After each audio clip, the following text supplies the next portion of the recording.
Bismillahirrahmanirrahim. Assalamualaikum warahmatullahi wabarakatuh.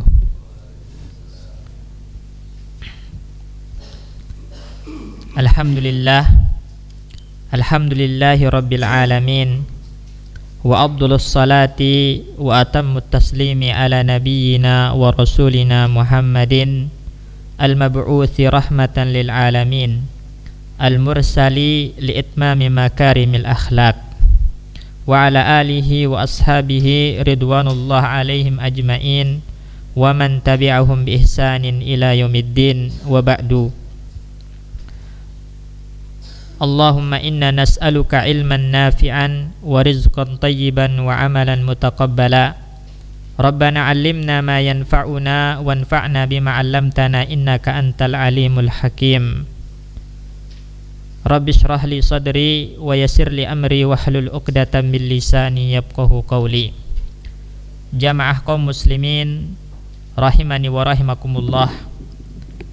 Alhamdulillah, dengan limpahan karunia dan taufik dari Allah Subhanahu wa taala, kita bisa melanjutkan kembali majelis kita, kajian kita terhadap kitab hadis Arba'in An-Nawawiyah karya Imam Nawawi Abu Zakaria Yahya ibnu Syaraf rahimahullahu ta'ala. Dan insyaallah jamaah sekalian, kita akan masuk ke hadis yang ke-36 ya. Hadis yang ke-36, silakan dibuka bukunya. Kita baca hadisnya. Berkata al-muallif Imam Nawawi rahimahullahu ta'ala dalam kitab ini, An Abi Hurairah radhiyallahu anhu, dari sahabat yang mulia Abu Hurairah radhiyallahu anhu. Qala, beliau berkata, qala Rasulullah sallallahu alaihi wasallam, Rasulullah sallallahu alaihi wasallam bersabda, man naffasa an mu'min kurbatan min kurabid dunya naffasallahu anhu kurbatan min kurabi yaumil qiyamati. Barang siapa yang melapangkan kesulitan dari seorang mukmin dalam kehidupan dunianya, maka Allah Subhanahu wa taala akan lapangkan kesulitannya kelak pada hari kiamat. Wa man yassara ala mu'sirin yassarallahu alaihi fid dunya wal akhirah. Dan barang siapa yang memudahkan orang yang terlilit hutang, maka Allah Subhanahu wa taala mudahkan baginya dalam kehidupan dunia dan akhirat. Wa man satara musliman satarahu Allahu fid dunya wal akhirah. Dan barang siapa yang menutupi aib, menutupi kesalahan saudaranya, seorang muslim, maka Allah Subhanahu wa taala akan menutupi aib dan kesalahannya di dunia dan di akhirat. Wallahu fi aunil abdi ma kana al-'abdu fi auni akhihi. Dan Allah Subhanahu wa taala akan menolong seorang hamba selama hamba itu masih suka menolong saudaranya. Wa man salaka tariqan yaltamisu fihi ilman sahalallahu lahu bihi tariqan ilal jannah.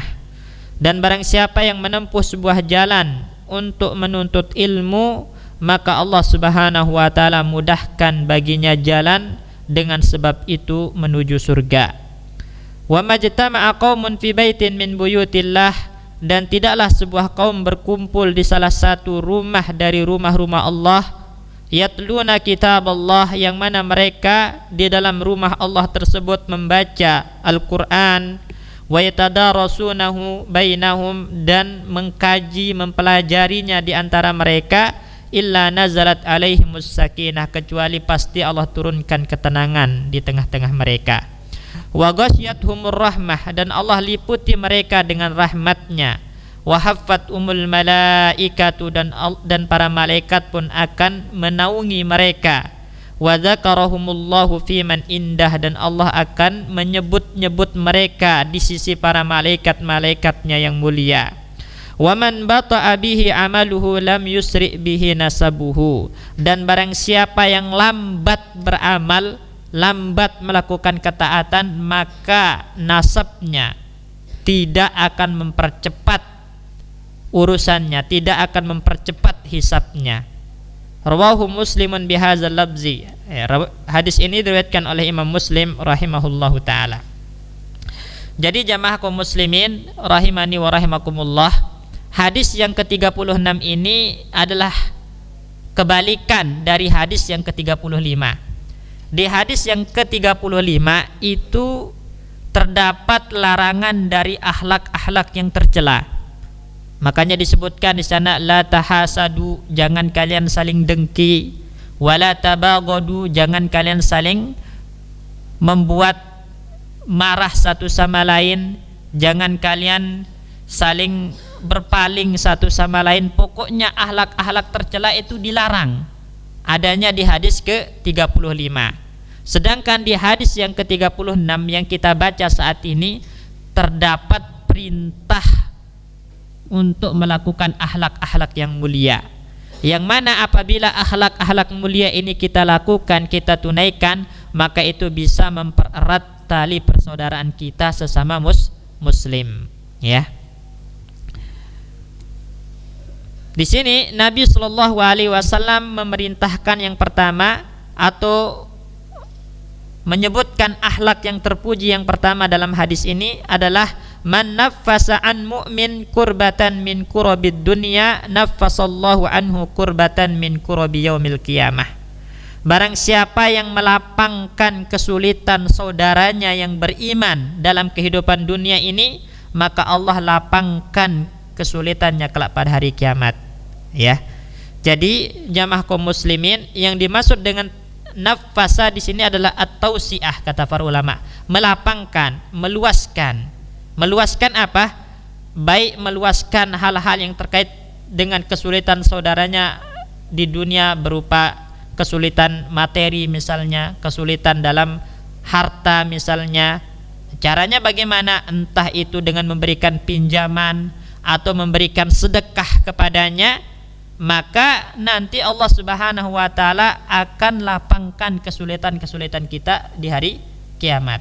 Ya, jadi kalau kita melihat saudara kita yang sesama muslim, tetangga kita yang mereka memiliki kesulitan materi, kesulitan harta, dan kita memiliki kelapangan, kemudian kita berupaya untuk melapangkan kesulitan mereka, baik dengan cara memberikan pinjaman. Memberikan pinjaman itu termasuk salah satu cara melapangkan kesulitan mereka. Atau kalau enggak, kita sedekah kepada mereka. Maka di sini terdapat satu hal yang merupakan amalan yang paling utama, kata Nabi Shallallahu Alaihi Wasallam. Pernah ditanya Nabi, ya Rasulullah, ahbirni an afdhalil a'mal. Wahai Rasulullah, kabari saya tentang amal yang paling utama yang bisa memasukkan saya ke surga. Maka Nabi Shallallahu Alaihi Wasallam menjawab, Anda memasukkan rasa senang dalam hati saudara Anda, hati seorang muslim, itu adalah merupakan amalan yang afdal, kata Nabi, bisa memasukkan ke surga. Dan kita bayangkan ya mas kalian, ada tetangga kita, ada saudara kita kesulitan, dalam keadaan kesempitan, kemudian kita datang memberikan pertolongan. Ya, baik itu ini saya ada sedikit, ya, tapi cuman bisa kasih pinjam, itu sudah melapangkan, dan itu mungkin bisa membuatnya bahagia, memasukkan kebahagiaan dalam hati seorang mukmin. Itu amalan yang utama, kata Nabi Shallallahu Alaihi Wasallam, ya. Dan di akhirat balasannya apa? Naffasallahu anka kurbatan min kurabi yaumil qiyamah. Allah pasti lapangkan kesulitan-kesulitan kita kelak pada hari kiamat. Hari kiamat itu hari yang sangat mengerikan jamaah sekalian, ya. Nah, makanya digambarkan di dalam Al-Qur'an, yauma yafirrul mar'u min akhihi wa ummihi wa abihi wa sahibatihi wa banihi kullu imri'in minhum yauma idzin sya'nun yughnih. Hari itu orang lari dari bapaknya, lari dari saudaranya, lari dari istrinya, lari dari anaknya, karena begitu mengerikannya hari kiamat tersebut. Semua orang tersibukkan dengan dirinya. Ini saya terima catatan amal dengan tangan kanan atau dengan tangan kiri, gitu kan? Nah, artinya di situ betul-betul menakutkan, menyulitkan. Nah, ketika kita di dunia ini sering melapangkan kesulitan-kesulitan orang muslim, maka Nabi Shallallahu Alaihi Wasallam menghabarkan ada jaminan, yaitu Allah akan melapangkan kesulitan-kesulitan kita kelak pada hari kiamat. Karena al-jaza min jinsil amal, kata para ulama. Balasan itu sesuai dengan amal yang kita lakukan. Kalau kita berbuat baik akan dibalas dengan kebaikan. Sebaliknya kalau kita melakukan keburukan, maka yang akan kita dapati adalah keburukan juga kelak pada hari kiamat, ya. Kemudian akhlak yang kedua yang disebutkan oleh Nabi sallallahu alaihi wasallam dalam hadis ini adalah wa man yassara ala mu'sirin yassarallahu alaihi fid dunya wal akhirah. Barang siapa yang memudahkan ala mu'sirin. Mu'sirin itu adalah orang yang terlilit hutang. Ya, orang yang terlilit hutang. Maka Allah mudahkan baginya dalam kehidupan dunia dan di akhirat. Ya. Jadi di sini konteksnya jamaah sekalian, akhlak yang kedua ini konteksnya adalah ketika kita berhadapan dengan saudara kita yang terlilit hutang. Ya. Ada orang muslim terlilit hutang. Nah, hutangnya itu baik kepada kita sendiri atau kepada orang lain. Artinya dia sedang terlilit hutang, kesulitan karena hutang. Ya. Kemudian kita memudahkan urusannya. Bagaimana caranya? Kalau dia hutangnya kepada kita, kita kasih tempo.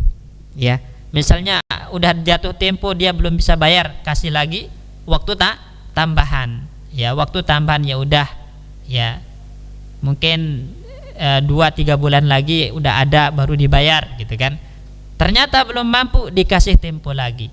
Kalau nggak bisa misalnya dan kita ingin berbaik hati, maka bersedekahlah terhadap orang tersebut, ya, karena disebutkan di dalam Al-Qur'an Allah Subhanahu wa taala berfirman wa in kana dzu usratin fanaziratun ila maisarah.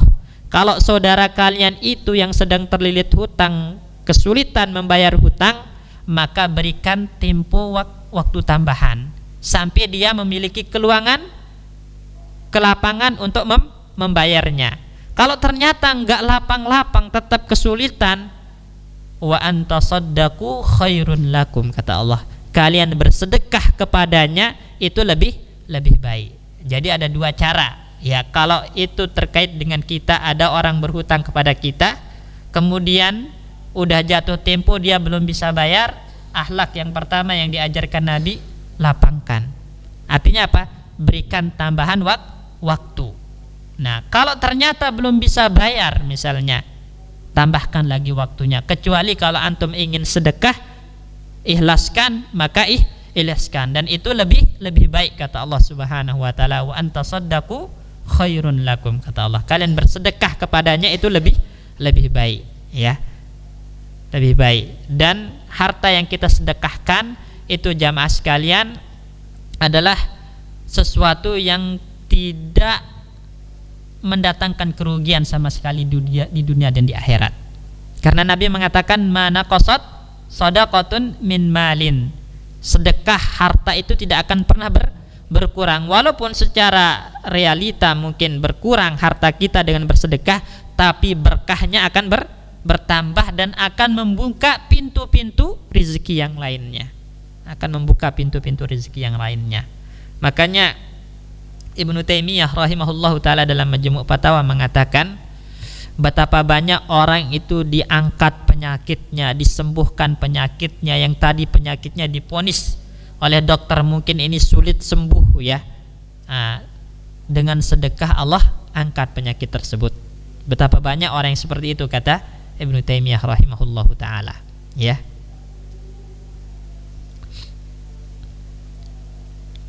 Kemudian bagaimana kalau hutangnya kepada orang lain?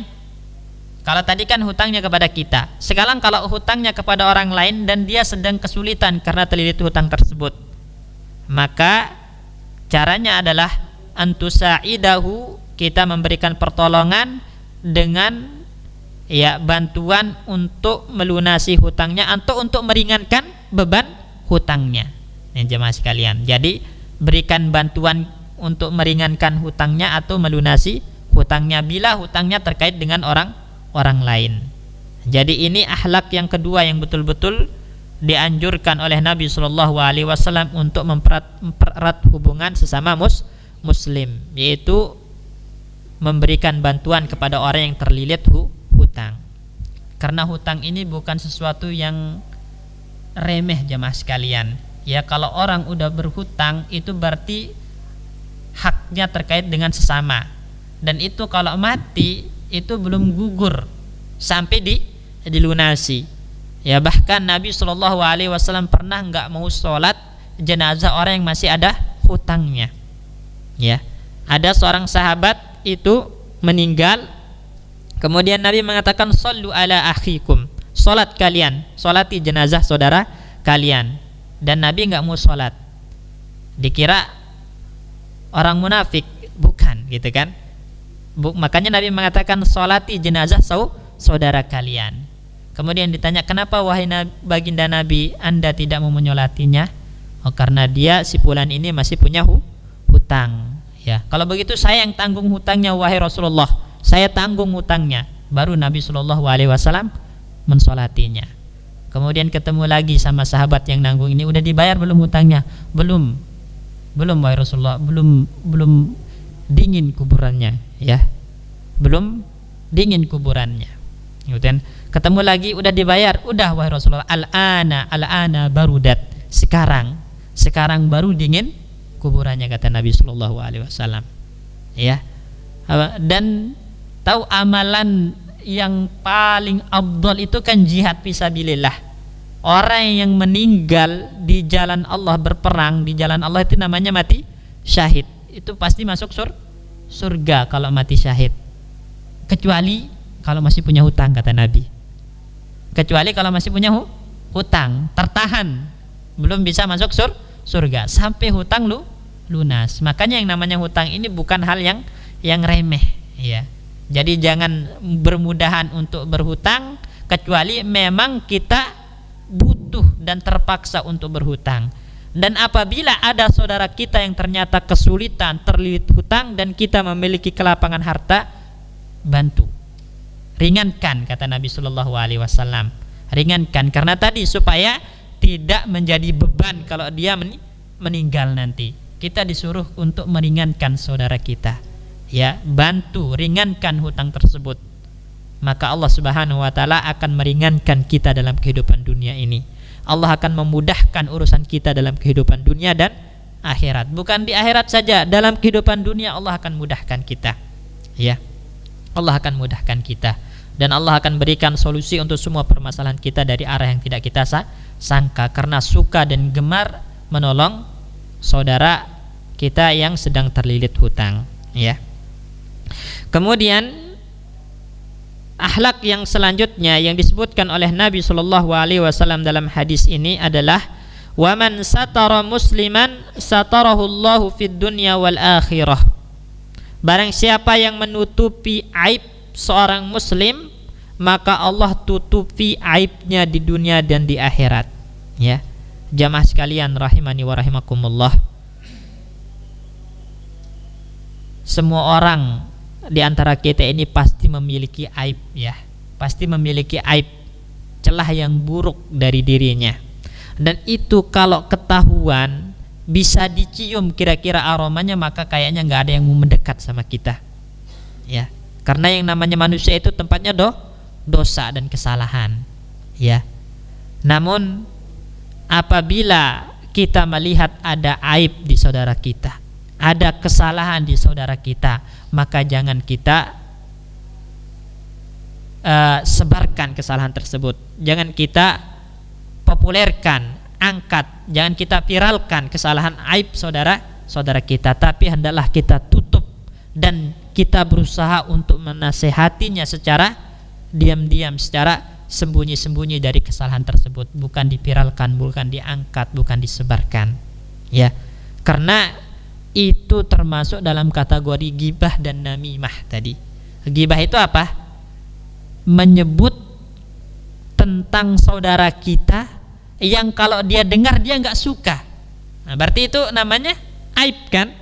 Nah, itu kalau disebut-sebut di hadapan orang lain, nah itu namanya ghibah. Kebalikannya apa? Tutup kesalahan saudara, tutup, jangan disebarkan. Jadi akhlak ini untuk untuk melawan akhlak yang buruk, yaitu apa? Ghibah tadi, namimah, Begitupun namimah. Namimah itu apa? Menyebutkan kesalahan saudaranya dengan tujuan untuk mengadu domba. Ya, misalnya, si fulan itu begini, akhirnya timbul kebencian karena disebutkan kesalahan dan aib tersebut. Itu namanya namimah. Ya, namimah itu bertentangan dengan apa yang disebutkan oleh Nabi di sini, yaitu perintah untuk menutupi aib dan kesalahan seorang muslim. Ya, karena apabila kita menutupinya, maka Allah pasti tutup aib kita di dunia dan di akhirat. Ya. Ini karena kita ini juga adalah orang yang memiliki aib, ya, memiliki aib. Di sini saya mengatakan, ya, fa idza ra'aita 'ala akhika naqsan fi dinihi fabadirhu bin nasihati bainaka wa bainahu. Apabila engkau melihat dari saudaramu itu ada kekurangan dalam agamanya, ada aib, misalnya dia melakukan dosa, kesalahan, maka apa yang pertama kali kita lakukan? Fabadir bin nasihah, segerakan untuk memberikan nasihat, tapi bainaka wa bainahu, berduaan. Ya, berduaan. Jangan dinasihati di tempat yang rame. Jangan disebut-sebut kesalahannya di hadapan banyak orang. Namun usahakan untuk menasihatinya berduaan, ya, antara kita dengan dia. Kenapa? Karena ketika dia melakukan kesalahan tersebut, imma jahilan, bisa jadi karena nggak tahu. Karena dia nggak tahu kalau itu maksiat, dia nggak tahu kalau itu dosa. Ataupun dia tahu itu maksiat, dia tahu itu dosa, tapi yang namanya manusia itu adalah orang yang lalai, mudah lupa, ya. Ini karena tadi yang namanya syaitan itu sedikit demi sedikit itu menjebak orang-orang beriman untuk melakukan dosa dan maksiat, sehingga lalai dan terjatuhlah dalam dosa tersebut. Artinya ada orang yang melakukan dosa bisa jadi karena dia jahil, atau dia tahu itu dosa cuman lalai, terkalahkan oleh syaitan, godaan syaitan. Maka yang kita lakukan adalah menasehatinya, memperbaiki kesalahan tersebut, ya, kesalahan tersebut, bukan disebarkan, bukan dipiralkan, bukan dimasyhurkan, sehingga orang pun benci pada dia, dan itu bisa menjadi namimah yang tercela tadi, ya. Ini jadi tastur alaihi, kata para ulama, tutupi kesalahan saudara Anda, tutupi aibnya, dan nasihati, jangan diangkat, jangan disebarkan di hadapan banyak orang. Maka niscaya Allah pun akan menutupi aib kesalahan kita di dunia dan di akhirat, ya. Ini akhlak yang ketiga, ya. Jadi yang pertama itu memudahkan kesulitan orang beriman, yang kedua itu membantu orang yang terlilit hutang, dan yang ketiga menutupi aib orang-orang muslim yang kita lihat, dan tetap kita perbaiki kesalahan tersebut dengan cara menasehatinya. Kemudian akhlak yang keempat yang disebutkan oleh Nabi SAW dalam hadis ini, jamaah sekalian, adalah wallahu fi aunil abdi maka al abdu fi auni akhihi. Allah senantiasa menolong hambanya selama hamba tersebut menolong saudaranya. Jadi pertolongan Allah Subhanahu wa taala kepada kita itu tergantung seberapa seringnya, seberapa berusahanya kita menolong saudara-saudara kita yang muslim, ya. Ini umum, jamaah sekalian. Jadi kalau hadis-hadis yang tadi di atas itu kan sifatnya khusus. Yang satu ketika ada orang kesulitan, kesempitan, baik dalam urusan dunianya, ya, atau sedang melakukan, yang kedua itu kesulitan karena terlilit hutang, yang ketiga itu karena ada aib, jangan disebarkan. Nah, yang keempat ini umum, orang sakit kita tolong, gitu kan, ya. Misalnya orang tua yang ingin nyebrang jalan kita tolong, tetangga, ya, yang ingin pindahan kita bantu. Ini termasuk dalam kata menolong, ya. Artinya ini sifatnya umum. Semua hal yang itu ada unsur kebaikannya dan kita tolong saudara kita dalam melakukan hal tersebut, maka masuk dalam kategori hadis ini. Wallahu fi aunil abdi maka kanal abdu fi auni akhihi. Ya, Allah akan menolong hamba selama hamba itu menolong saudaranya. Jadi bagaimanapun apapun macam pertolongan yang kita berikan kepada saudara kita ketika dia butuhkan, maka ini masuk dalam konteks hadis ini. Jadi umum, ya, maka Allah Subhanahu wa taala pun akan menolong kita. Karena al jaza min jinsil amal tadi. Balasan itu sesuai dengan amal yang kita lakukan, ya. Kalau Anda ingin menolong saudara Anda, maka Allah pasti menolong Anda, ya. Tapi memberikan pertolongan itu sesuai dengan kadar kemampuan kita, ya, jamaah sekalian. Jangan memberikan pertolongan tapi menyulitkan diri sendiri, ya. Ini tidak tepat, ya. Tidak tepat. Jadi memberikan pertolongan kepada orang lain itu sesuai dengan kadar kemampuan kita, ya. Kalau kita misalnya orang yang berharta, kita berikan pertolongan kepada orang yang miskin ketika dia membutuhkan. Atau kita orang yang memiliki jabatan, pangkat, nah kita tolong orang-orang yang lemah, ya. Ini atau yang semisalnya, pokoknya sifatnya umum. Di semua aspek ketika ada orang kesulitan, kita berikan pertolongan, maka masuk dalam hadis ini, niscaya Allah pun akan memberikan pertolongan kepada kita dalam semua urusan dunia dan akhirat kita. Ini. Kemudian selanjutnya Nabi sallallahu alaihi wasallam menyebutkan, "Wa man salaka tariqan yaltamisu fihi ilman." Barang siapa yang menempuh jalan untuk mencari ilmu. Ilmu yang dimaksud di sini ilmu syar'i, ilmu agama, ilmu din, bukan ilmu dunia, ya. Ya, bukan ilmu dunia. Kalau antum menemukan konteks ilmu di dalam hadis dan Al-Qur'an, maka pasti yang dimaksud adalah ilmu agama. Ilmu agama bukan ilmu dunia. Karena ilmu dunia itu untuk dunia, sedangkan ilmu agama, ilmu syar'i itu untuk urusan akhirat kita. Ya, urusan akhirat kita. Jadi barang siapa yang menempuh jalan untuk menuntut ilmu syar'i, untuk menuntut ilmu agama, nah menempuh jalan ini ada dua cara, jemaah sekalian, kata para ulama. Pertama itu dengan hadir di majelis ilmu, kita keluar dari rumah, langkahkan kaki atau naik kendaraan ke majelis ilmu, itu termasuk menempuh jalan. Kemudian cara yang kedua adalah dengan mandiri, membaca, memutolaah, ya, kitab-kitab para ulama, itu termasuk menempuh jalan dalam menuntut ilmu. Ya, jadi itu cara yang sifatnya fisik tadi, langsung keluar dari rumah melangkahkan kaki, atau yang sifatnya maknawi, yaitu di rumah kita tetap duduk tapi tetap membaca, mengkaji, memutolaah kitab-kitab para ulama, artinya enggak lepas dari ilmu, termasuk menempuh jalan dalam menuntut ilmu syar'i. Nah,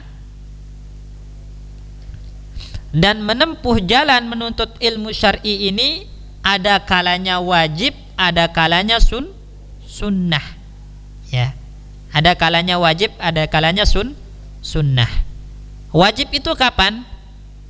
Ketika memang itu adalah ilmu-ilmu yang kita butuhkan, ya, kita butuhkan. Misalnya tata cara wudhu yang benar, itu hukum mempelajarinya apa aja mas sekalian? Wajib ain. Maka kalau ada majelis ilmu yang membahas tentang tata cara wudhu yang benar, sedangkan kita belum bisa wudhu, wajib hukumnya datang untuk belajar tentang tata cara wudhu yang benar. Tata cara sholat yang benar, hukumnya apa mempelajarinya? Wajib juga, ya, wajib, karena sholat itu hukumnya wajib, maka mengilmui tentang tata cara sholat juga wajib. Kalau kita belum bisa tata cara sholat yang benar, ada pengajian yang membahas tentang sifat sholat Nabi, maka bisa wajib hukumnya hadir, ya. Ini.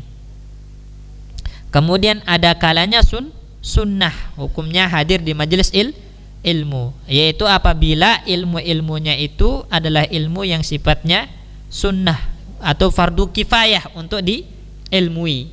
Nah, contoh misalnya mengilmui fikih waris, ya, fikih pembagian harta waris itu wajib ain atau fardu kifayah? Fardu kifayah.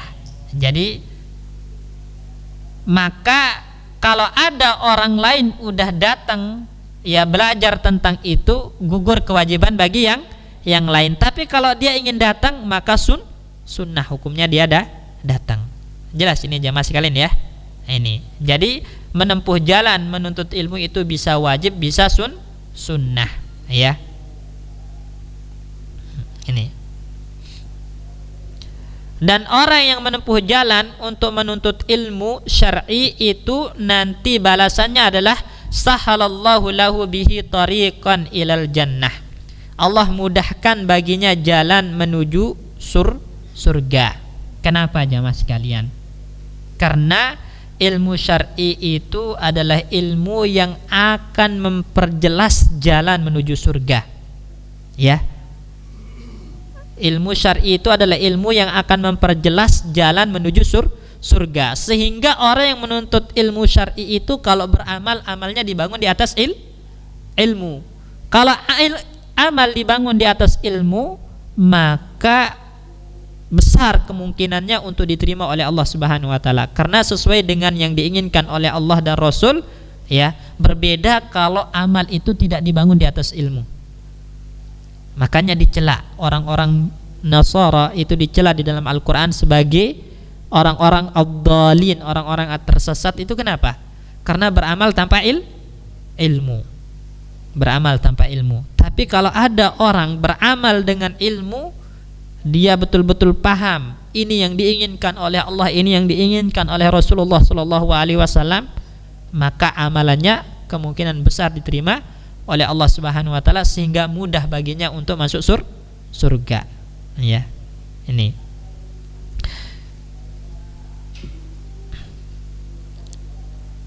Fal amalus salih wa tarkul amalis sayyi tariqun ilal jannah. Ya. Kata Syekh, beramal soleh itu artinya apa? Beramal yang sesuai dengan apa yang diinginkan oleh Allah dan Rasulnya, kemudian didasari keikhlasan. Itu amal soleh. Jadi amal itu dikatakan soleh apabila terpenuhi dua syarat tadi jamaah sekalian. Pertama ikhlas, kemudian kedua sesuai dengan tuntunan Nabi Shallallahu Alaihi Wasallam. Kalau salah satunya hilang, itu namanya bukan amal soleh, tapi amal sayyi, amal yang buruk. Contoh, sholatnya sesuai dengan tuntunan Nabi, tapi riya misalnya, itu amal soleh atau amal sayyi? Amal sayyi, amal yang buruk, karena sholatnya enggak sah, bukan lillahi ta'ala, tapi karena ini mendapatkan pujian manusia. Bukan amal soleh namanya, tapi amal sayyi'ah, ya. Atau ada orang ikhlas, dia sholat ikhlas, ya, tapi misalnya sholat subuhnya 3 rakaat, ya, dia ikhlas sholatnya, cuman 3 rakaat sholat subuhnya. Benar gak ini? Tidak benar, enggak benar, karena enggak sesuai dengan tuntunan Nabi, maka tidak bisa dinamakan amal soleh. Jadi amal itu dikatakan soleh bila terpenuhi dua hal tadi, ikhlas dan sesuai dengan tuntunan Nabi Shallallahu Alaihi Wasallam. Niat yang baik tidak cukup, caranya juga harus benar. Cara yang benar pun tidak cukup, harus dibarengi dengan niat yang benar juga. Makanya harus terpenuhi dua hal tadi, ikhlas dan sesuai dengan tuntunan Nabi Shallallahu Alaihi Wasallam, baru dikatakan amal soleh. Kalau enggak sesuai, maka namanya amal sayyi. Nah, amal sayyi. Nah, kita bisa mengetahui ini sesuai dengan tuntunan Nabi atau tidaknya, bagaimana caranya? Dengan menuntut ilmu. Makanya amal yang dibangun di atas ilmu itu amal soleh yang bisa membawa orang ke surga Allah Subhanahu wa taala. Ini. Walan tasluka tariqal jannati illa bil ilmi syar'i, kata Syekh. Anda tidak akan bisa menempuh jalan menuju surga itu kecuali dengan ilmu syar'i. Ya, orang itu nggak akan bisa menempuh jalan ke surga kecuali dengan ilmu syar'i, ilmu din. Ya, ilmu din. Kenapa? Karena dengan ilmu syar'i itu ta'rifu bihi al-masyru' min ghairihi. Anda tahu mana yang disyariatkan, mana yang tidak, mana yang sunnah, mana yang bukan sunnah, mana yang diajarkan oleh Al-Quran, mana yang bukan. Itu ketahuan dengan ilmu. Makanya setiap orang itu dituntut untuk belajar ilmu agama. Ya, talabul ilmi fardhatun ala kulli muslimin. Ya, menuntut ilmu itu wajib bagi setiap orang muslim. Nah, wajib di sini ilmu apa maksudnya? Ilmu din, ilmu agama, ilmu yang berkaitan tentang urusan akhirat kita. Ini yang wajib, ya.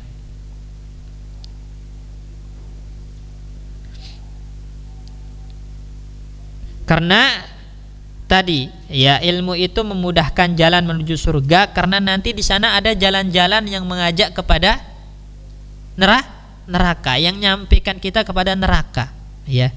Makanya Nabi Shallallahu Alaihi Wasallam itu pernah menggariskan garis-garis kiri kanan, kemudian satu lurus, ya. Hadza siratun mustaqim, ini jalan yang lurus, jalan yang menuju surga. Kalau kiri-kiri kanannya itu adalah jalan-jalan yang di situ ada dai-dai yang menyuruh kepada neraka. Nah, kita bisa tahu mana jalan yang benar, mana jalan keliru ya dengan belajar ilmu agama tadi, ilmu syar'i tadi, ya.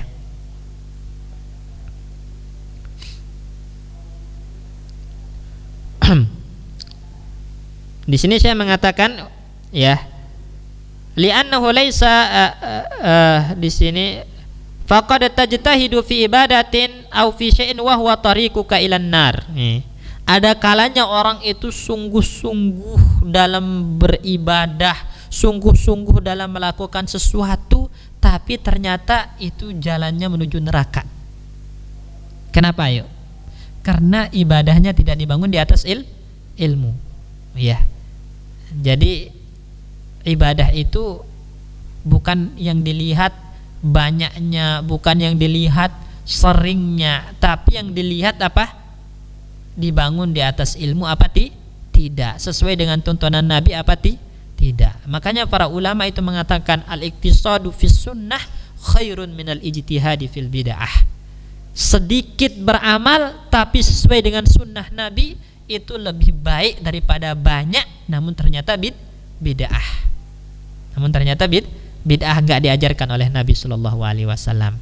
Makanya ada orang sungguh-sungguh melakukan ibadah, ya, ibadahnya sungguh-sungguh, ya, tapi ternyata ibadah itu enggak pernah dicontohkan oleh Nabi. Itu justru menjadi tariquhu ilan nar, bisa menjadi jalannya ke neraka karena menyelisihi Nabi Shallallahu Alaihi Wasallam, ya. Di sini.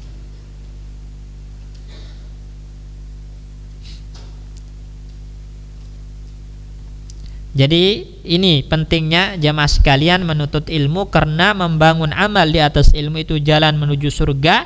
Tapi kalau ibadah tidak dibangun di atas ilmu, itu justru bisa menjadi jalan menuju neraka. Wal iyadu billah. Kemudian disebutkan di sini Nabi Shallallahu Alaihi Wasallam bersabda, wa majtama'a qaumun fi baitin min buyutillah yatluna kitaballah wa yatadarasunahu bainahum illa nazalat alaihimus sakinah wa ghasyiyatuhumur rahmah wa haffathumul malaikah wa dzakarahumullahu fi man indah. Dan tidaklah sebuah kaum berkumpul di salah satu rumah dari rumah-rumah Allah. Nah, ini isyarat jamaah sekalian, kalau menuntut ilmu itu semestinya di masjid, ya. Jadi mengadakan majelis ilmu itu semestinya di masjid. Dan itu termasuk memakmurkan masjid-masjid Allah Subhanahu wa taala. Ya, karena disebutkan di sini majtama'a qaumun fi baitin min buyutillah. Tidaklah sebuah kaum berkumpul di salah satu rumah dari rumah-rumah Allah. Maksudnya di masjid. Ya, di masjid Allah. Dalam rangka apa? Dalam rangka belajar Al-Qur'an, dalam rangka memahami Al-Qur'an. Artinya apa? Menuntut ilmu itu seharusnya di masjid. Majelis ilmu itu seharusnya di masjid itu.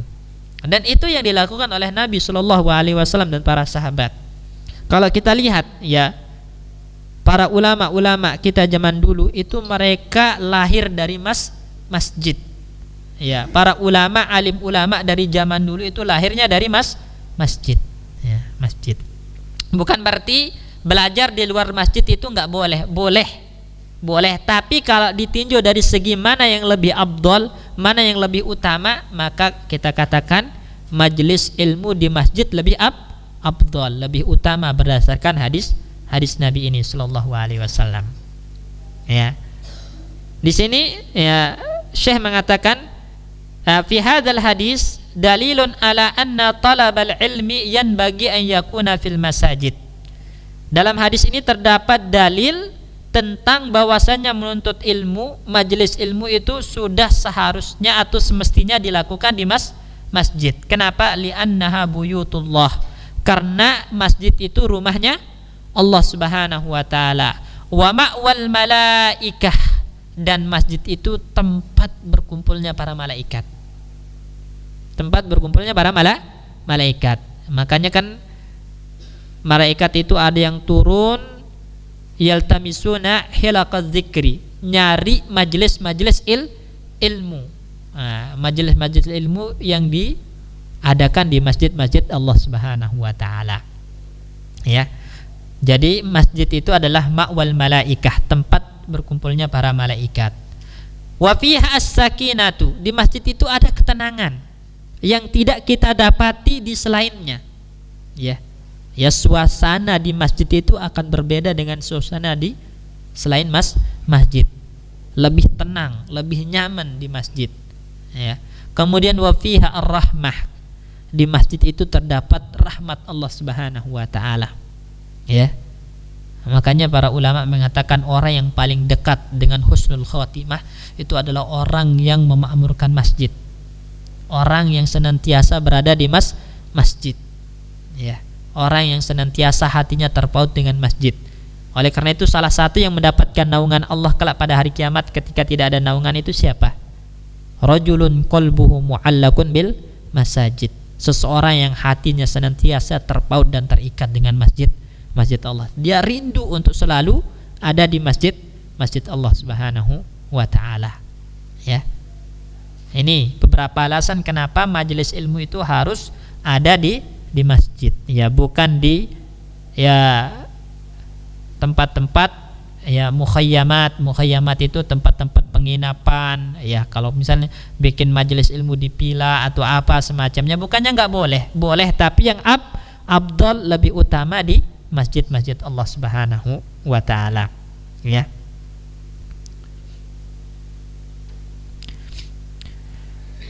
Kemudian yatluna kitab Allah, di dalam masjid itu mereka yatluna kitab Allah, yaqra'unahu. Maksudnya di sini mereka membacanya dan mempelajari cara membaca Al-Qur'an dengan benar, ya. Menghafalnya. Tapi jamaah sekalian perlu kita ingatkan, membaca, menghafal itu sekedar wasilah, perantara. Tujuan utamanya adalah memahaminya dan mengamalkannya. Makanya Ibnu Qayyim rahimahullahu taala di dalam Zadul Ma'ad itu mengatakan, al-maqsudu min inzalil Qur'an tafahumuhu wa tadabburuhu wal amalu bihi. Tujuan utamanya Al-Qur'an diturunkan oleh Allah Subhanahu wa taala itu untuk dipahami, untuk ditadabburi, direnungi, diresapi, kemudian diamalkan. Amma tilawatuhu wa hibzuhu fawasilatun ilaih. Adapun menghafal dan membacanya itu wasilah untuk sampai kepada pemahaman tadi, untuk sampai kepada mengamalkan. Ya, mengamalkan. Nah, terutama di bulan Ramadan ini kalau kita lihat ya kisah-kisah uniknya para ulama, misalnya Syekh Abdurrahman bin Nasir As-Sa'di, gurunya Syekh Muhammad bin Shalih Al-Utsaimin rahimahullahu taala. Beliau kalau membaca Al-Qur'an di bulan Ramadan itu selalu menyediakan catatan kecil di sampingnya. Setiap selesai satu ayat direnungi, kemudian dicatat faedahnya, sehingga menjadi kitab tafsir yang masyhur itu namanya tafsir As-Sa'di atau Taisir Karimir Rahman fi tafsiri Kalamil Mannan. Ada kitab tafsir itu hasil renungan selama bulan Ramadan, ya, selama bulan Ramadan baca Al-Qur'an sampai satu ayat direnungi, kemudian ditulis, jadilah kitab tafsir. Itu para ulama kita. Jadi bukan hanya melihat kuantitasnya, tapi kualitas bacaan juga, kualitasnya, pemahamannya, tadaburnya. Karena itu yang dicontohkan oleh para sahabat. Para sahabat itu dulu kalau belajar Al-Qur'an itu enggak lebih dari 5 ayat. Bacaannya udah benar, dihafal, kemudian mereka pahami maknanya dan mereka amalkan, baru pindah ke ayat-ayat selanjutnya. Ini. Karena tadi memang tujuan utamanya adalah untuk diilmui, dipahami dan diamalkan. Makanya disebutkan wa yatadarasunahu bainahum. Itu maksudnya apa? Yafhamuna ma'anihi.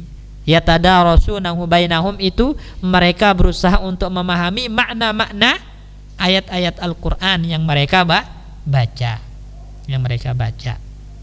Ya. Jadi begitu jemaah sekalian, ya. Nah, kalau kita baca di sini Syekh Shalih Fauzan mengatakan walaisal maqsudu al-hifdza faqat. Jadi bukan tujuannya Al-Qur'an diturunkan untuk dihafal saja, bukan. Ya. Wa annaka tahfazul Qur'an wa tutqinuhu bil qiraat al-ashr. Ya. Anda misalnya hafal Al-Qur'an kemudian bisa membacanya dengan qiraah yang 10 cara baca tadi, itu bukan itu tujuannya. Bukan itu tujuannya. Haza wasilatun. Ini hanya sekedar wasilah kata Syekh. Nah, tapi maksudnya adalah tafhamu wa tafqahu wa ta'mal bihi. Anda paham, Anda amalkan. Nah, itu tujuannya. Adapun membaca, menghafal itu sekedar wasilah. Ya, berarti sikap kita kepada Al-Quran itu, mempelajari Al-Quran itu sikapnya atau hal yang dituntut dari Al-Quran itu ada 3 jemaah sekalian. Pertama apa? Membacanya baik membaca dengan melihat di mushaf atau dengan hafalan. Kemudian yang kedua apa? Memahaminya. Kemudian yang ketiga mengamalkannya. Ya. Nah, apabila 3 hal ini dipenuhi baru orang dikatakan ahlul Quran. Ahlul Quran. Kalau cuman bisa baca, ya, atau hafal tapi tidak paham, tidak diamalkan, maka belum dikatakan ahlul Al-Quran. Atau bisa baca, paham tapi tidak diamalkan, juga belum dikatakan ahlul Quran. Ahlul Quran itu adalah yang terpenuhi 3 hal ini. Dia bacanya bagus, kemudian paham maknanya, kemudian diamalkan dalam kehidupannya. Nah, ini baru orang dinamakan ahlul Quran, ya.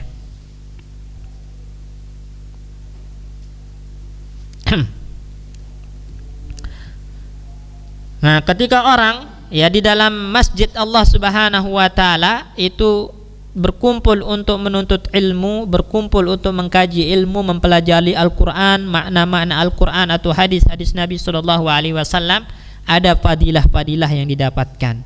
Pertama itu apa? Nazalat alaihimus sakinah. Ini fadilah yang pertama. Jadi orang kalau di majelis ilmu di masjid itu pasti mendapatkan ketenangan. As-sakinah di sini adalah al-hudu wat tuma'ninah warrahah. Ya, ada ketenangan hati ya di majelis ilmu di masjid-masjid Allah Subhanahu wa taala. Oleh karena itu para ulama mengatakan antum kalau mau cari ketenangan hati, cari di majelis-majelis ilmu yang ada di rumah-rumah Allah Subhanahu wa taala. Ya, karena di situ ada as-sakinah yang turun, ada ketenangan yang turun. Ya, kemudian fadilah yang kedua, wahaffathumul malaikah. Wahaffathumul malaikah. Para malaikat pun akan menaunginya. Ya, menaungi di sini haffathumul malaikah. Di sini maknanya apa? Ya, maknanya apa? Bisa maknanya sesuai dengan zahirnya, itu para malaikat membentangkan sayapnya. Membentangkan sayapnya. Menaungi para penuntut ilmu ridwan bima yatlub, karena para malaikat ridha dengan apa yang dicari oleh orang-orang yang ada di majelis ilmu. Ini. Kemudian makna yang kedua itu adalah tu'ayyidul mu'minin. Jadi para malaikat itu akan memberikan pertolongan, bantuan kepada orang-orang beriman yang sedang menuntut ilmu. Ya, para malaikat akan memberikan pertolongan dan bantuan kepada orang-orang yang menuntut ilmu. Itu maksud dari haffathumul malaikah. Ya. Wa tadfa'anhumus syayatin. Setan pun dihalangi oleh para malaikat dari orang-orang yang ada di majelis ilmu. Makanya Pak, tadi kita bilang orang yang paling dekat dengan husnul khotimah itu adalah orang yang ada di majelis ilmu. Karena coba bayangkan, kaki, tangan, telinga, mata itu terlepas dari dosa, fokus dengan ilmu. Fokus dengan ilmu. Kemudian rahmat Allah turun di tengah-tengah mereka. Tengah-tengah mereka, sehingga paling dekat dengan husnul khotimah. Setan dihalang-halangi oleh para malaikat dari mengganggu orang-orang yang menuntut ilmu, ya. Kemudian juga, ya, sebagaimana para malaikat itu, jamaah sekalian, kalau di medan perang itu ada kalanya malaikat turun membantu para mujahidin. Sebagaimana dalam perang Badar, ya, para malaikat turun membantu orang-orang beriman. Nah, menuntut ilmu itu min qasimil jihad, kata para ulama. Menuntut ilmu itu bagian dari jihad fisabilillah. Jadi jihad itu ada dua cara. Jihad itu bisinan, bisayfi wassinan, jihad dengan menggunakan senjata. Nah, itu di medan perang. Yang kedua adalah jihad bil ilmi wal burhan, dengan ilmu dan argumentasi. Itu adanya di majelis ilmu. Keduanya sama-sama jihad. Sebagaimana para malaikat turun membantu para mujahidin yang di medan perang, maka malaikat pun turun membantu para penuntut ilmu yang sedang menuntut ilmu dan melindungi mereka dari gangguan syaitan. Ini, ya.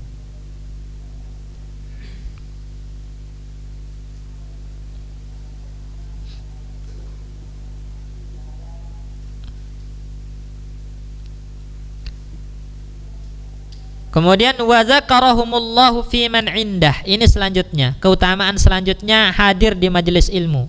Zakarahumullahu fi man indah. Allah menyebut-nyebutnya di hadapan para malaikat. Jadi fi man indah ini maksudnya al-malaul a'la, para malaikat-malaikat yang mulia yang ada di sisi Allah Subhanahu wa taala. Ya. Allah sebut kita, Allah bangga-banggakan kita di hadapan para malaikat-malaikat yang mulia. Jadi hanya penuntut ilmu yang dibanggakan oleh Allah di hadapan para malaikat. Ya. Kira-kira gambarannya, misalnya jamaah sekalian, antum dipuji di hadapan ya orang-orang yang mulia, itu kira-kira sebuah kemuliaan enggak? Ya. Nah, yang muji antum, yang membanggakan antum itu Allah Subhanahu wa taala langsung di hadapan siapa? Para malaikat-malaikatnya. Maka sebuah keutamaan yang luar biasa hadir di majelis ilmu, karena kita sedang dibanggakan oleh Allah Subhanahu wa taala di hadapan para malaikat-malaikat yang mulia. Ya, ini. Maka ini adalah merupakan keutamaan orang-orang yang menuntut ilmu dan hadir di majelis ilmu. Ya. Oleh karena itu jemaah sekalian, hendaklah kita meluangkan waktu untuk hadir di majelis ilmu, bukan cari waktu luang. Ya. Jadi kita yang harus meluangkan waktu untuk hadir di majelis ilmu, karena hadir di majelis ilmu itu ibadah, keutamaannya luar biasa besar tadi, bukan nyari waktu luang. Kadang ada orang nyari waktu luang baru ke majelis ilmu, bukan dia yang harus meluangkan waktu, dan ini keliru. Kita yang harus meluangkan waktu, bukan cari waktu luang. Makanya para ulama mengatakan, ya, al ilmu idza lam yu'tihi kullak, ilmu itu kalau Anda tidak memberikan seluruh diri Anda kepadanya, maka ilmu itu tidak akan memberikan setengah dirinya kepada Anda, atau sebagian dirinya nggak akan diberikan. Jadi kita yang harus totalitas kepada ilmu, baru kita dapatkan gitu. Artinya kita yang harus meluangkan waktu untuk ilmu, baru kita bisa mendapatkan ilmu. Kalau kita yang cari waktu luang untuk menuntut ilmu, maka nggak dapat ilmu, ya. Ini. Di sini nasihat bagus dari Syekh, wa wujubu i'ta'ihi katsiran minal waqti wal inayah, ya. Wajib hukumnya memberikan, ya, perhatian dan waktu kita sebanyak mungkin untuk ilmu dan majelis ilmu, kata Syekh berdasarkan hadis ini, ya. Faman kana yuridu hadhil maziyata falyu'ti min waqtihi. Barang siapa yang menginginkan keistimewaan ini, maksudnya keistimewaan hadir di majelis ilmu, maka hendaklah dia memberikan waktunya, memberikan usahanya semaksimal mungkin untuk ilmu, ya. Ini. Kemudian selanjutnya, waman bata'a bihi amaluhu lam yusri bihi nasabuhu. Nah, jadi ini penting jamaah sekalian. Ya, yang jadi patokan itu amal, bukan nasab. Ya, Anda keturunan misalnya orang mulia, Anda keturunan orang bangsawan dan semacamnya, itu bukan patokan. Tapi yang menjadi patokan di sisi Allah itu adalah amal. Amal kita yang dibangun di atas ilmu. Ya, jadi kalau amalnya lambat, amalnya kurang, nasabnya nggak akan bermanfaat. Walaupun misalnya dia keturunan baginda Nabi Sallallahu Alaihi Wasallam, dia ahli bait misalnya, ya, keturunan Rasulullah, tapi amalnya kurang, maka nasabnya sampai Rasulullah itu tidak akan memberikan manfaat.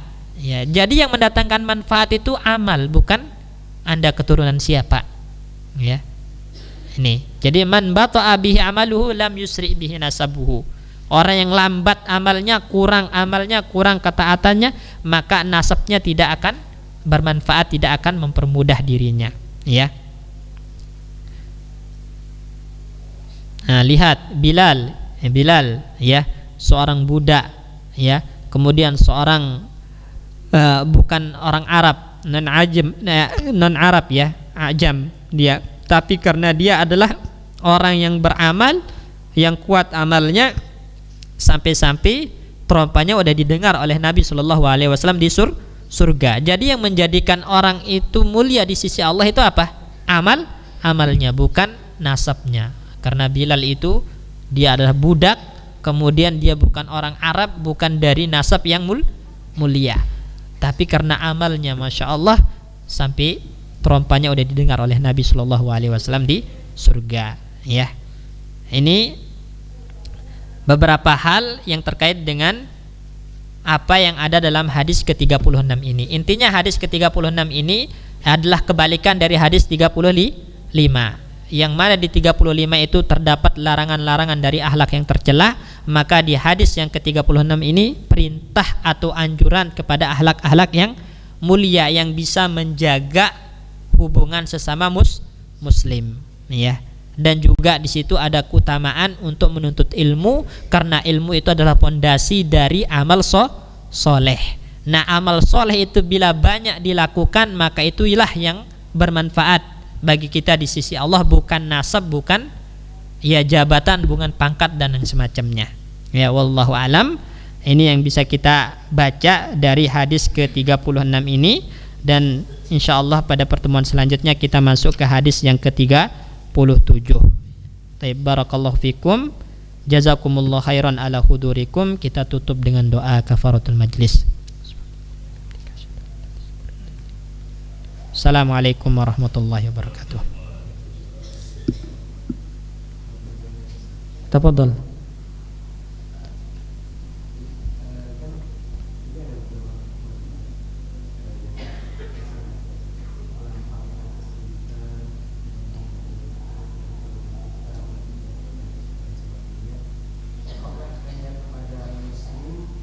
Atau kepada non muslim, misalnya keluarga kita non muslim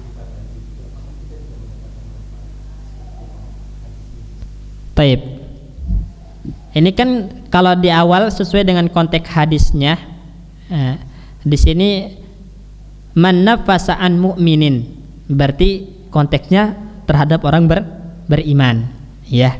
Kemudian man yassara ala mu'sirin, ala mu'sirin di sini dia umum, umum siapa saja yang terlilit hutang, siapa saja yang terlilit hutang, ya. Kemudian waman satara musliman, karena yang terlilit hutang itu dia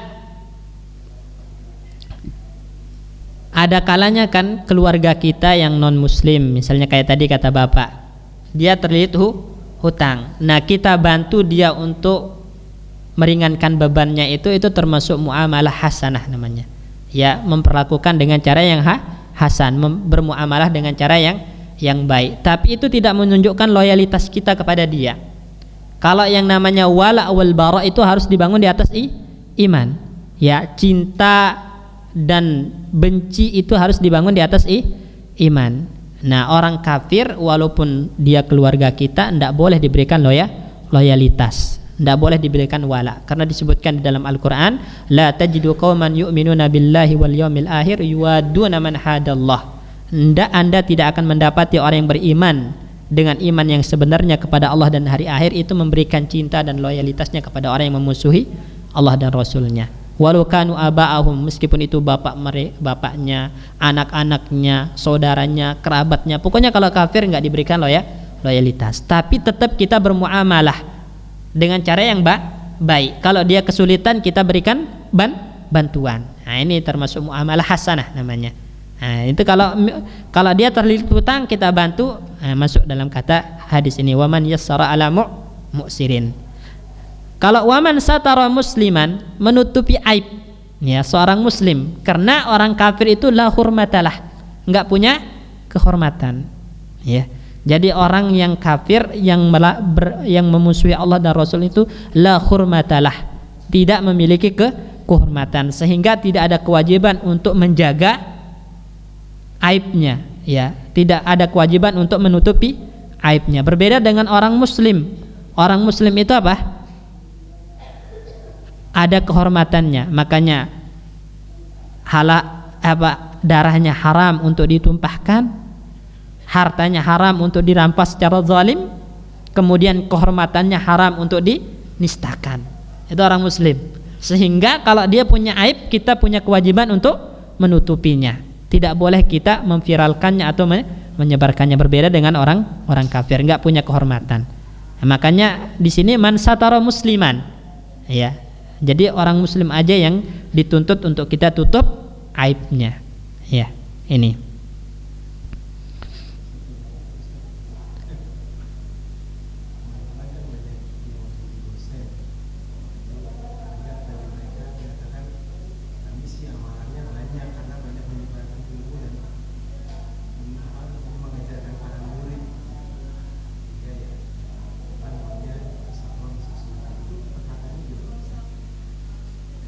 gimana tadi? Teman-teman anak banyak yang jadi dosen tapi di dunia. Iya. Banyak perkataan mereka bilang kami sih punya banyak amal. Oh, karena mengajarkan. Taib. Kalau yang dia memang ilmu dunia itu punya potensi untuk menjadi ibadah, ya, menjadi ibadah. Jika memang itu dimanfaatkan untuk hal-hal yang sifatnya nanti menjurus ke akhirat. Misalnya dia ngajar, ya, ngajar desain misalnya, ya. Ada orang ngajar desainnya dipakai buat bikin ini pamflet kajian apa, itu kan menjurus ke akhirat, maka dia punya andil di situ. Oke, berpahala. Tapi kalau dia ngajarnya ilmu pure dunia, murni untuk dunia, mendapatkan dunia, itu tidak ada hubungannya sama sekali di sini. Tidak ada hubungannya sama sekali. Berbeda kalau antum yang ngajar alif ba ta gitu kan, kemudian sampai bisa baca Quran. Setiap kali orang yang diajar itu baca Quran, kemudian mengajarkan kepada orang lain, muridnya mengajarkan kepada orang lain, terus muridnya tetap mengalir pahalanya ke kita. Itu beda, ya. Beda. Jadi kalau menjamin diri dengan saya punya banyak murid tapi yang diajar ilmu dunia, nah itu tidak bisa jadi jaminan.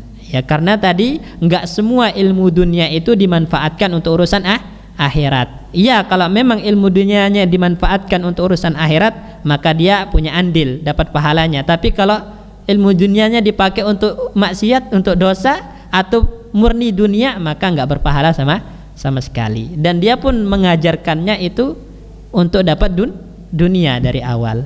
Untuk dapat dunia dari awal. Makanya di antara para ulama, kalau urusan ilmu din, ilmu akhirat itu ada yang mengatakan nggak boleh mengambil ujroh. Ujroh itu maksudnya kesepakatan gajinya gini ya, kalau saya ngajar, maksudnya ngajar ilmu agama gajinya gini ya gini. Udah awal dari akad itu ada para ulama yang mengatakan nggak boleh. Tapi pakai ju'alah itu artinya kalau antum ngajar sekian hari gini dapat gini, tapi kalau enggak ngajar nggak dapat, itu baru boleh. Itu ju'alah namanya. Ya, walaupun hampir sama sih dengan ujroh. Cuman dari awal udah memberikan akad yang mengikat untuk ilmu syar'i itu, ada para ulama yang nggak membolehkan karena ilmu syar'i itu amal soleh ini, sehingga tidak bisa dikaitkan atau diperjualkan untuk urusan dunia, itu nggak boleh. Kalau tadi ilmunya dari awal tujuannya untuk nyari dunia, kemudian mengatakan wah nanti saya punya banyak amal, banyak murid, tapi yang diajarkan dunia, dan muridnya juga menggunakan ilmunya untuk dunia murni, maka ini enggak punya kaitan sama sekali dengan hal yang bernilai ibadah. Wallahu alam. Baik, kita cukup.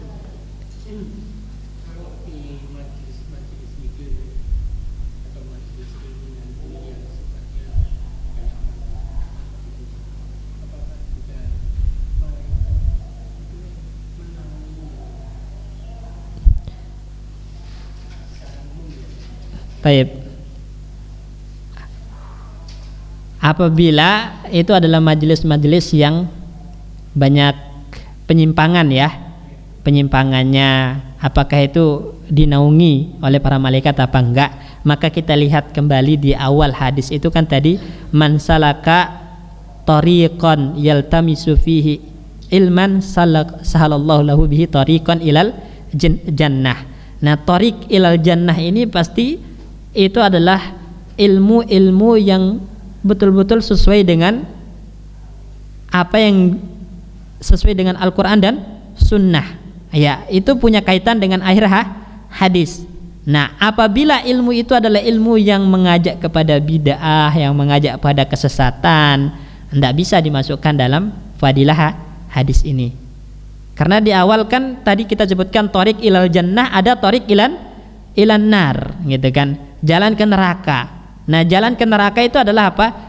Ibadah yang tidak dibangun di atas ilmu. Ada nanti majelis-majelis ilmu, majelis-majelis ibadah, tapi itu bukan sesuai dengan Al-Quran dan Sunnah Nabi Sallallahu Alaihi Wasallam. Ya, maka itu nggak masuk dalam fadilah hadis ini. Wallahu a'lam. Ya, karena tadi ada konteksnya dengan awal dan akhir hadis. Ya. Mungkin ini saja. Ya, barakallahu fikum. Assalamualaikum warahmatullahi wabarakatuh.